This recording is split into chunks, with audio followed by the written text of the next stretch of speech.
Yesterday we raked it all up and it's all sitting out there in the windrows. I'm gonna jump straight into it with the baler and knock out these bales.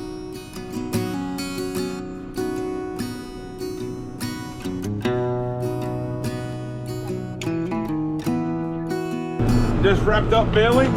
Everything's baled up. We have quite a few bales out in the field.